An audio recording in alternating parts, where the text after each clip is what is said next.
কিশোর gang নিয়ে আজকে কিছু কথা বলতে চাচ্ছি।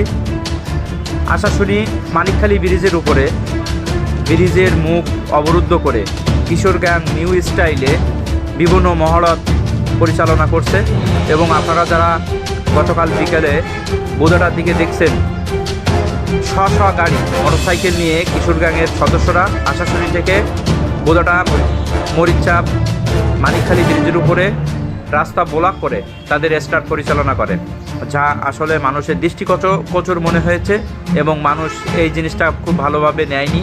কারণ তাদের বেপরোয়া গাড়ি চালানোর জন্য পথে 2-3 জায়গায় অ্যাক্সিডেন্ট হয়েছে।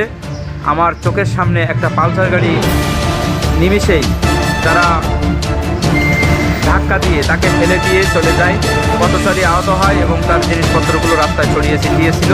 এটা হলো ম্যাংদা মোড়ের কাছে ঘটনা। এবং এই কিশোর গ্যাং গতকাল বিকালে মানিকখালী ব্রিজ অবরোধ করে তাদের স্টার্ট পরিচালনা করে, যা আসলে আশাশুনিবাসী ভালোভাবে নেয়নি। আমরা প্রশাসনের দৃষ্টি আকর্ষণ করছি এই কিশোর গ্যাংয়ের দূরত্ব যাতে আশাশুনিতে অবসান হয়। অবশ্যই আপনারা এই বিষয়টা একটু খেয়াল করবেন। কিশোর গ্যাং পরপর বেপরোয়া হওয়ার আগেই তাদেরকে রুখে দেওয়া উচিত। তারা দেখেন এই স্ট্যান্ডগুলো করছে, এখানে রাস্তা ব্লক করে দিয়ে মানিকখালী ব্রিজের উপরে কেউ কিছু বলতে গেলে তাদের মান অপমান করে এবং অসম্মান করছিল, যার জন্য কেউ কোনো প্রতিবাদও করতে পারেনি। দেখেন অবস্থাটা, বিভিন্ন স্ট্যান্ড দেখাচ্ছিল তারা ওখানে মানিকখালী ব্রিজ অবরোধ করে রেখে। বিকাল টাইমের ঘটনা এটা, আপনারা অবশ্যই দেখতে পাচ্ছেন।